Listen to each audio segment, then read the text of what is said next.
کہ اللہم انی اسألک علما نافعا ورزقا واسعا وشفاء من کل داء، کہ اے اللہ میں تجھ سے علم نافع، نفع دینے والا علم مانگتا ہوں، تجھ سے وسیع رزق مانگتا ہوں اور تجھ سے ہر بیماری کی شفا مانگتا ہوں۔ تو گویا وہاں جانے کی وجہ سے اللہ یہ چیزیں ویسے بھی عطا کرتی ہیں، علم بھی عطا کرتے ہیں، رزق بھی عطا کرتے ہیں، شفا بھی عطا کرتے ہیں۔ تو یہ آب زمزم پینا یہ ہے مطلوب۔ آج ہمارے لوگ برکت سمجھتے ہیں اس میں کہ کپڑا بھگو کر اس کے اندر تو اس کو خشک کر کے لے آئے کہ یہ میرے کفن کے لیے کپڑا ہے، تو اپنا شوق ہے وہ پورا کرے تو کرے۔ شریعت کے اندر اس کی وجہ سے کوئی سہولت نہیں ہے،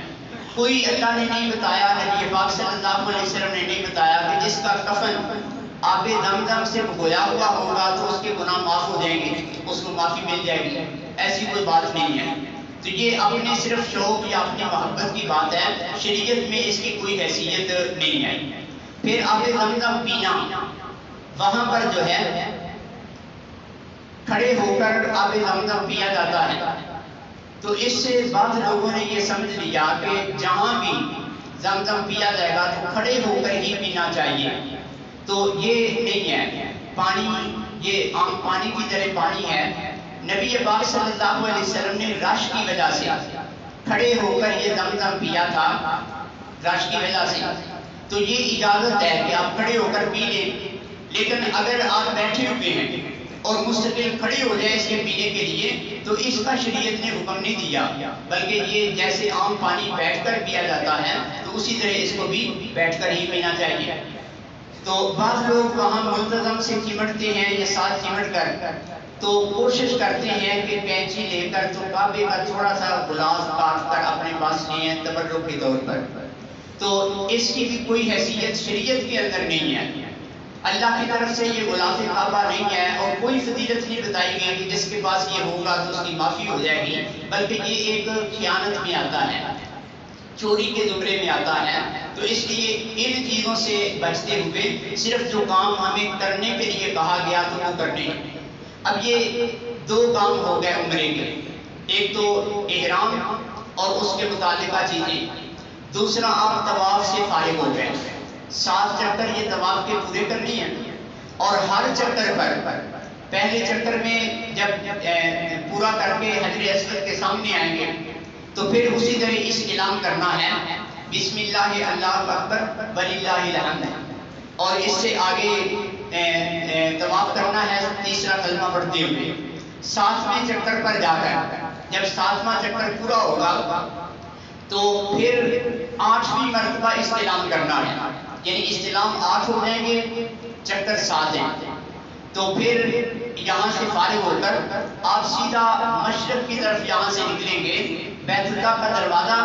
وہ اسی مشرق کی طرف ہے، پاکستان کی طرف ہے، تو بیت اللہ کے دروازے سے سیدھا آپ مشرق کی طرف آئیں گے تو آگے برآمدے پار کر کے تو صفا مروہ کی 2 پہاڑیاں آ جائیں گی۔ دائیں طرف صفا ہے، بائیں طرف مروہ کی پہاڑی ہے۔ اس کو شروع کرنا ہے سعی کو صفا پہاڑی سے۔ اگر کوئی آدمی چلتے چلاتے مروہ کی طرف پہنچ گیا اور وہاں سے صفا کی طرف آئے گا تو یہ چکر نہیں گنا جائے گا، بلکہ ابتدا صفا سے کرنی ہے۔ صفا پر پہنچ کر تو وہاں جا کر اگر رش زیادہ نہ ہو اور اوپر آدمی ہو تو وہاں سے بھی بیت اللہ نظر آتا ہے، تو بیت اللہ سامنے نظر آتا ہے، اس کی طرف وہاں بھی ایک مرتبہ استعلام، بالکل شروع میں استعلام کرنا ہے، ہاتھ اٹھا کر بسم اللہ اللہ اکبر وللہ الحمد، اور ساتھ وہاں دعائیں مانگنی ہیں، جو بھی دعائیں اپنی ضرورت کی، کام کی، اپنی زبان میں عربی میں وہاں دعائیں مانگنی ہیں، اور دعائیں مانگنے کے بعد وہاں سے چلنا ہے مروہ کی طرف۔ اب یہ صفا سے مروہ ایک چکر، پھر مروہ سے صفا دوسرا چکر، یہ اس طرح ہے، اسی لیے اس کو سعی کہتے ہیں۔ طواف اس چکر کو کہتے ہیں کہ جہاں سے شروع ہو وہاں آ کے پورا ہو تو اس کو طواف کہتے ہیں، اور سعی کہتے ہیں سیدھا دوڑنا، تو صفا سے سیدھا مروہ کی طرف جائیں گے، یہ ایک چکر پورا ہو گیا۔ بعض لوگ اس میں غلطی کرتی ہیں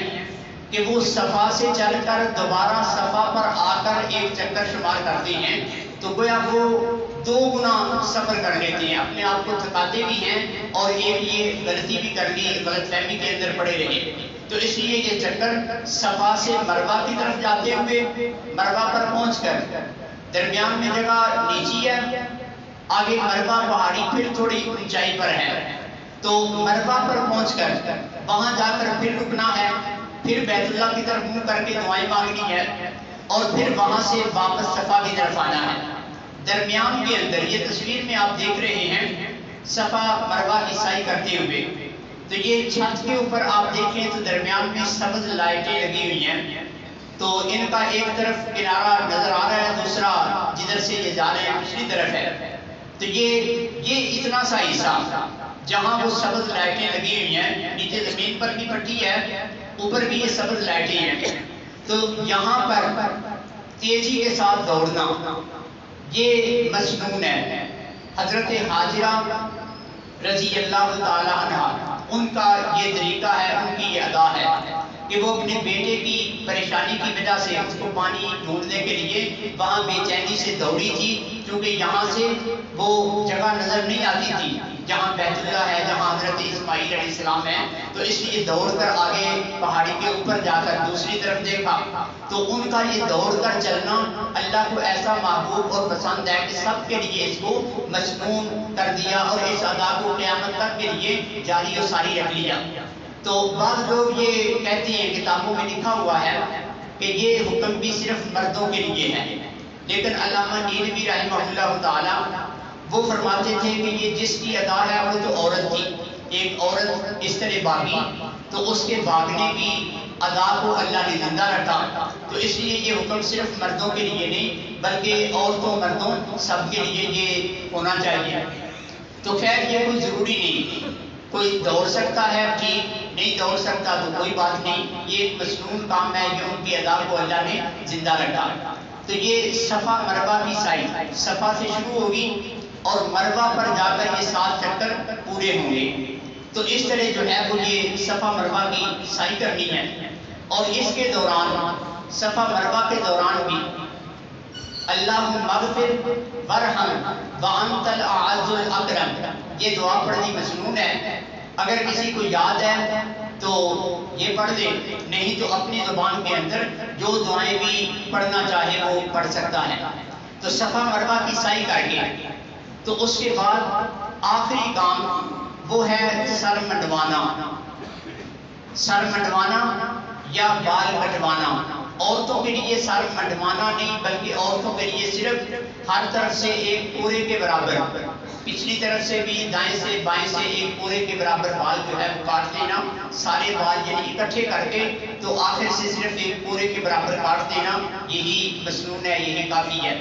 مردوں کے لیے بہتر یہ ہے کہ وہ سر منڈوائیں۔ نبی پاک صلی اللہ علیہ وسلم نے 3 مرتبہ دعا فرمائی ان لوگوں کے لیے جو سر منڈواتے ہیں۔ قرآن پاک نے پہلے ان کا ذکر کیا جو سر منڈواتے ہیں، تو یہ مسنون کام ہے۔ پھر اس میں سر منڈوانا حج میں ہو یا عمرے میں عبادت ہے، اللہ کی رضا کے لیے ہے، تو اس سے مسلمان بندہ اس کو یہ یاد رکھنا چاہیے کہ جو کام اللہ کی عبادت ہے وہ غیر اللہ کے لیے نہیں کیا جا سکتا۔ آج کل پیروں کے نام پر بھی دیکھا گیا کہ سارا لوگ منڈوا لیتے ہیں اور صرف ایک طرف یا دونوں طرف چھوٹی چھوٹی میڈیاں چھوڑ دیتے ہیں کہ یہ پیر صاحب کو راضی کرنے کے لیے۔ اگر وہاں جا کر رب کو راضی کرنے کے لیے سر منڈوانا یہ رب کی عبادت ہے، تو یہ کام اگر اللہ کے سوا کسی اور کے لیے کیا جائے گا تو یہ اوروں کی عبادت بن جائے گی۔ اب یہ کام کر کے تو آپ عمرے سے فارغ ہو گئے، اب احرام کی پابندیاں ختم، جتنے دن بھی باقی ہیں 8 ذی الحجہ تک، تو اس سے پہلے وہاں رہتے ہوئے سب سے عظیم کام وہ یہ ہے کہ بیت اللہ کا طواف کریں اور وہاں رہ کر نمازیں پڑھیں۔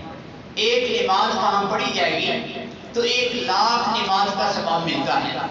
لیکن یہ ثواب اللہ کا فضل ہے، اللہ کی رحمت ہے، اس سے فرض ادا نہیں ہوتے۔ بعض لوگوں سے سنا ہے کہ وہ یہاں آ کر نمازیں نہیں پڑھتے، کہتی ہیں کہ میں وہاں اتنے دن مکے میں رہا تھا، 1 مہینہ رہا تھا، اتنی نمازیں میں نے کعبے میں پڑھی تھی، ہر نماز کا 1,00,000 کا ثواب ملتا ہے، اتنے سالوں کی نمازیں میری ایڈوانس ہو چکی ہیں، اب مجھے پڑھنے کی ضرورت نہیں ہے۔ تو یہ غلط فہمی ہے۔ وہاں جتنا بھی اللہ اجر و ثواب عطا کر دیں تو وہ ایک اللہ کا فضل، اس کی رحمت ہے۔ آنے والے وقت میں جو نماز فرض ہے اس کی کمی کو وہ پورا نہیں کر سکتی، اس لیے یہ نمازیں اپنی جگہ فرض ہیں۔ تو وہاں رہ کر سب سے عظیم کام نمازیں ادا کرنا اور وہاں طواف کرنا۔ نبی پاک صلی اللہ علیہ وسلم نے فرمایا کہ ہر لمحہ بیت اللہ پہ 120 رحمتیں نازل ہوتی ہیں، 120 رحمتیں برس رہی ہیں، اور 60 رحمتیں اس بندے پہ برستی ہیں جو طواف کر رہا ہے، 40 رحمتیں اس میں ہیں جو نفل ادا کر رہا ہے، 20 رحمتیں اس پہ برستی ہیں جو بیٹھ کر کعبے پہ نگاہ ڈال کے کعبے کو دیکھ رہا ہے۔ تو سب سے اعلیٰ کام وہاں جو ہے طواف کرنا ہے۔ اس لیے ہمارے کچھ لوگ زیارات کے لیے یا جو ہے وہ بازاروں میں شاپنگ کرنے کے لیے اتنا وقت لگا دیتے ہیں کہ نمازیں بھی اس میں گزر جاتی ہیں، طواف کا وقت بھی گزر جاتا ہے۔ تو اس لیے یہ کام بالکل نامناسب ہے اور غیر معقول ہے کہ جس مقصد کے لیے گئے ہیں اس مقصد کو چھوڑ کر اور چیزوں کے اندر اپنا وقت خرچ کرنا یہ غلط ہے۔ تو اس لیے عمرے سے فارغ ہو کر تو 8 ذی الحجہ تک درمیان میں طواف کرنا، وہاں پابندی سے نمازیں ادا کرنا، یہ ہماری ذمہ داری ہے اور یہ بہت بڑے اجر و ثواب کا باعث ہے۔ اب جب 8 تاریخ ہوگی تو 8 تاریخ کو سنت یہ ہے کہ نبی پاک صلی اللہ علیہ وسلم فجر کے بعد مینا کے اندر پہنچے، لیکن آج کل رش ہونے کی وجہ سے وہ 7 تاریخ کی رات کو ہی لوگوں کو وہاں لے جانا شروع کر دیتی ہے۔ تو چونکہ خود آدمی جائے تو پتہ نہیں کہ ہمارا خیمہ کہاں ہے، اس لیے ان کے ساتھ ہی چلے جائیں تو یہ بہتر ہے۔ خود اگر کوئی پیدل جانا چاہے، وہاں پہنچنا چاہے تو اس کے لیے مشکلات ہیں، تو اس میں کوئی حرج نہیں، اگر 8 تاریخ سے پہلے پہنچ گیا تو کوئی مسئلہ نہیں ہے، پہلے چلا جائے گا۔ تو سنت یہ ہے کہ 8 تاریخ کو فجر کے بعد مینا کے اندر پہنچنا ہے۔ اب وہاں پہنچنا، صرف وہاں ٹھہرنا، یہی حج کا حصہ ہے، یہ سنت ہے۔ یعنی اگر یہ رہ بھی جائے تو کوئی دم وغیرہ نہیں ہوتا، واجب رہ جائے تو پھر دم ہوتا ہے۔ اس حج کے اندر 3 کام ہیں جو بالکل فرض